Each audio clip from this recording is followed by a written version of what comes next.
I hope I can cut this a little bit shorter. Again, this is a relatively abstract, but what we have here is in segment 3, the objectives. I mean, how can we, in general, come up with a number of goals, a number of objectives of what a student in higher education typically has to take away from a 4-year process to gain a bachelor degree, or we can put this in the same bin in terms of from a master's degree. Okay, so the objectives that I borrowed here are from the AACNU, that is the American Association of Colleges and Universities.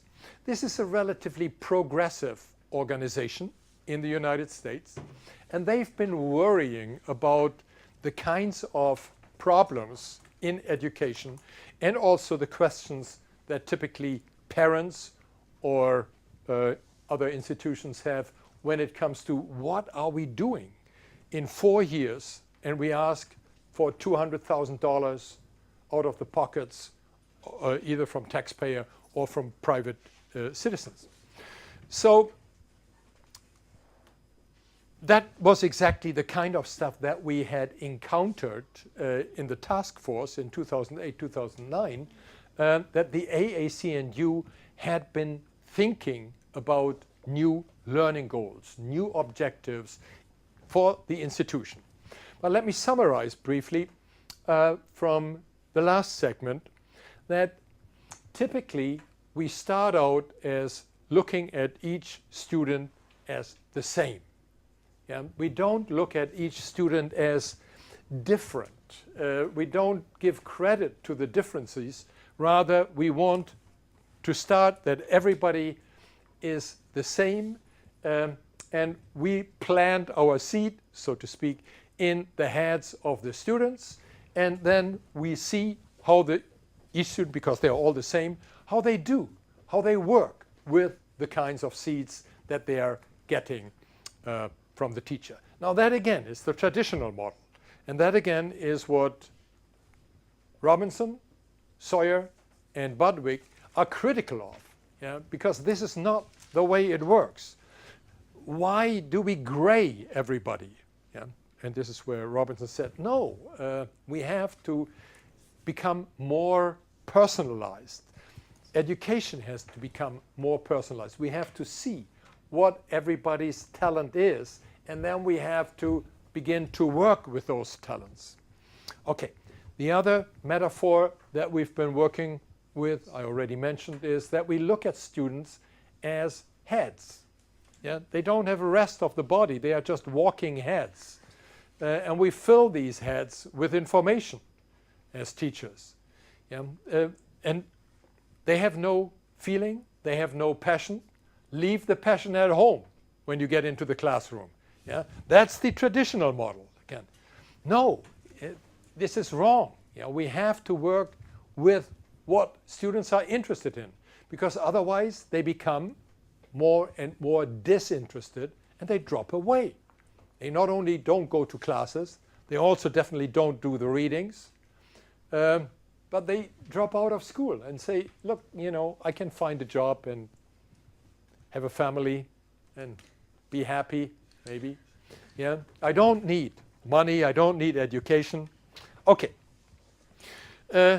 And the other thing, the third one, that we treat students as organisms that have to run to tests, that have to go to tests at the end of the treatment. Not a health test, but a test of what they have acquired. Is it more than it used to be? Teaching facts, teaching contents that we can later test, that we can check. Yeah. Again, the problem where we don't look at how we teach, what we actually do when we teach, and what learners do when they learn. This is all taken off the table and put into these abstract configurations. Yeah. So what we realized is that students don't necessarily, with this model, can land a job, can operate in professional situations, in institutions, that they are not ready for the uncertainties in an always changing world, and that they are also not really prepared to work as collaborators, that they are not ready to work across differences. Yeah, because we do have differences, and that's a good thing rather than a bad thing, because with our different ways of complementing each other, we can possibly solve problems in ways that we as 5 different individuals would not be able to do. Yeah? So working across the differences, but recognizing our differences and appreciating our differences also, is something that is potentially positive. Definitely in the real world, definitely when it comes to skills of collaboration. So these are the learning outcomes that we came up with in the task force. 5. 5 is a good number. It's not too many. It's not 25 or so, because then you would forget. And it's not just 2 or 3. So 5 is a nice number, I think. And to be straightforward, the first 4 are borrowed. They are borrowed from the AAC&U, yeah, the American Association of Colleges and Universities. And I will go briefly over them. And then in this year-long conversation with colleagues and administrators in this task force in 28-29, we realized that something is missing. And that's what we added on as the learning outcome number 5. So let's just go briefly over them. The first 4, and they came out of an initiative in the AAC&U, which also was called LEAP, but L-E-A-P. This was the initiative was called the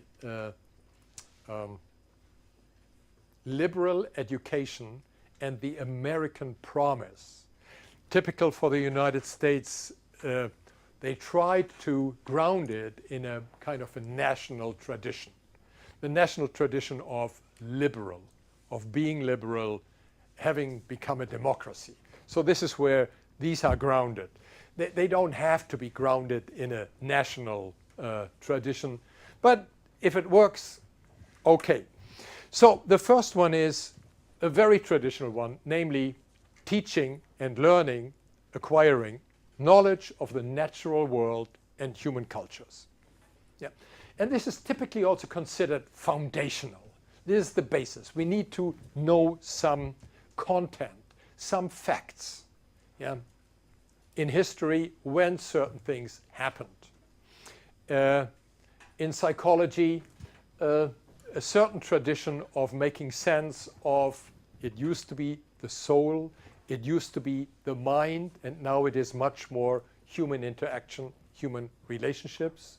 So there are changes also within each discipline. In linguistics, it used to be that the Chomsky's model of transformational grammar was the dominant tradition, but it has been replaced, at least to the best of my knowledge, by some colleagues and friends of mine who are working much more in a user-based framework. Yeah, so these are different ways of making sense within disciplines, and that is something that a student sooner or later has to be familiar with. Good. The second one is the acquisition, acquisition of intellectual and practical skills. Now, this is not anything that is factual or necessarily content-wise, but to do inquiry, to do analysis. Yeah? This leaps more into the methodological area. to acquire some form of critical thinking, to be able to participate in writing and in oral communication. So those are skills that we also acquire in schooling and in particular in college. In particular for teacher education, you can't stand in front of class and mumble or not come across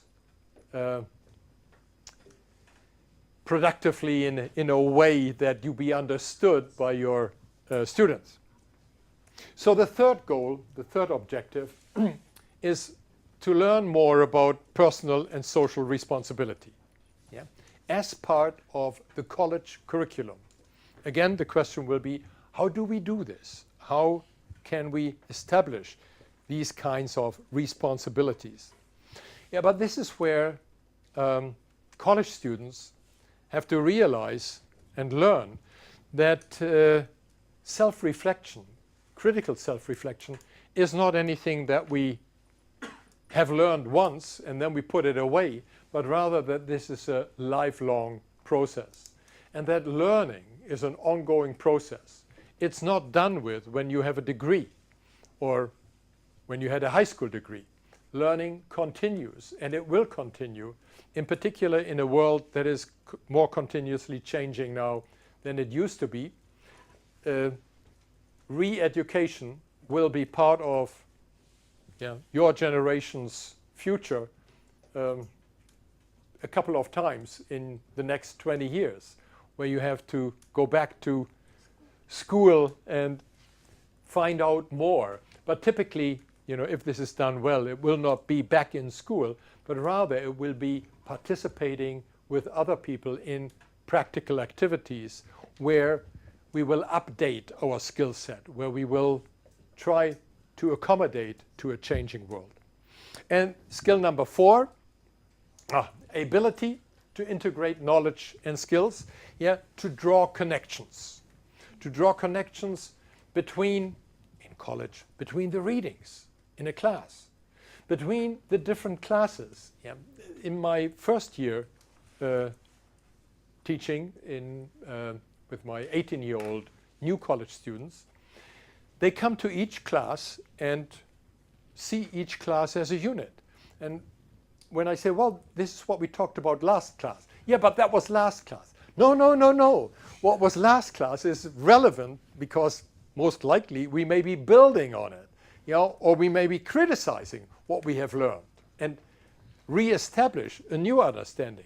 So the connection between each class, that there is a syllabus that is holding these classes together. The connection between readings, but then connections between classes within the discipline, within the major. But then also connections between classes across disciplines. That is what a university curriculum has to think about and integrate.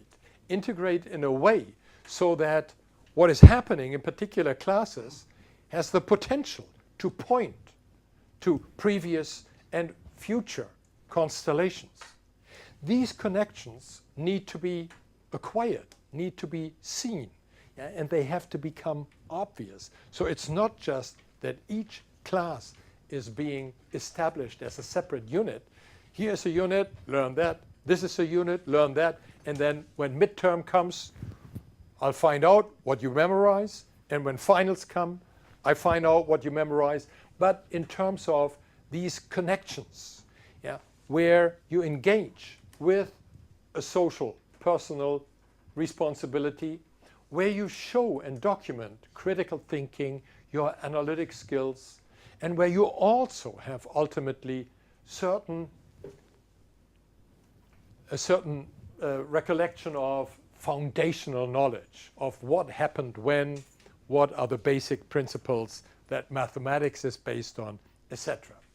So let us turn briefly to the 5th learning goal, the 5th learning outcome, and this we call capacities of effective practice. So what we have here are students' creative potential that we want to foster, their adaptive expertise, their capacities of enactment, and their collaboration. So these are the items that we thought we need to add to what the AAC&U were giving us as a good starting point. And when it comes to these creative potential, adaptive expertise, I would like to briefly turn to Nancy Budwig, who in her article worked this up in a lot more detail. But what we have here in this particular learning outcome, number 5, I think is the capstone, so to speak, of the learning goals, because this includes creativity and imagination. This includes a self-directedness, a self-orientation of the student, and also the ability to work across differences and collaborate with others, and to manage complexity and uncertainty. So those are the kinds of issues that are central now here for this particular learning outcome. And those are the kinds of issues that I tried to allude to earlier on when Robinson, Sawyer, and Budwig were being critical of what the current higher education practices look like. Yeah, to bring aspects that, again, focus more strongly on creativity and imagination, on self-directedness, resilience, and persistence, and also on the ability to collaborate across differences, and then to manage complexity and uncertainty. Yeah, those are the kinds of aspects that are central. And briefly read from her definition of the student's creative potential, because she argues here that this requires to give sufficient space in which to explore, tinker, fail, and discover. So that's the kind of space that enables a creative potential. And I hope that in the next segments that I will be able to show you how this can be done. Adaptive expertise is the ability to learning, or the ability is more than learning to learn. It refers to the capacity to employ expert strategies tied to specific habits of mind and repertoires of practices. So this is basically a way to apply knowledge across contexts. Yeah.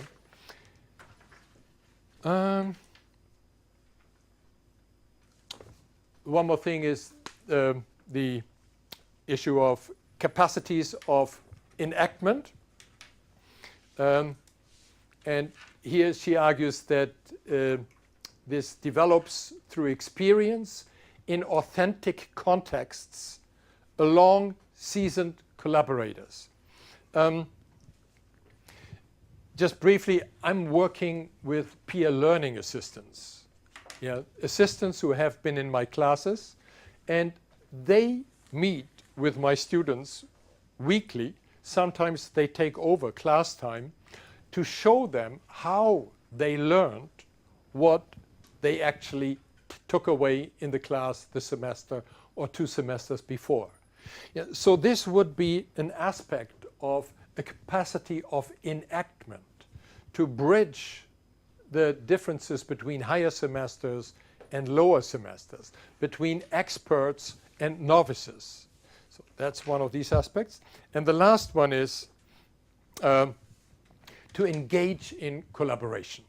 Again, already I mentioned that it is really important to realize that the differences that we have are possibly more relevant for our joint learning than we typically in a learning situation think they are. Yeah.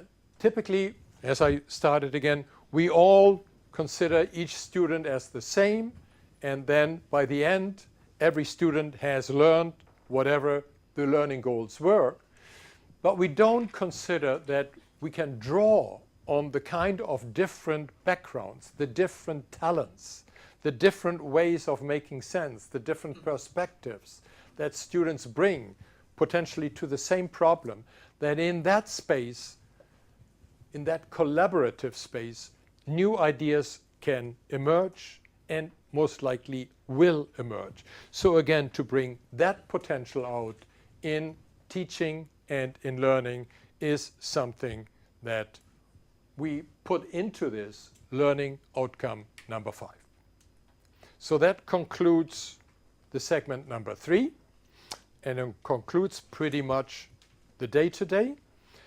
I'm just foreshadowing next 2 segments. Segment 4 will be talking about students' identities, instructors' identities, and institutions' identities, how they change within this new framework. And then we will focus on the how of learning, and that's where we will become a lot more concrete, a lot more substance, a lot more examples.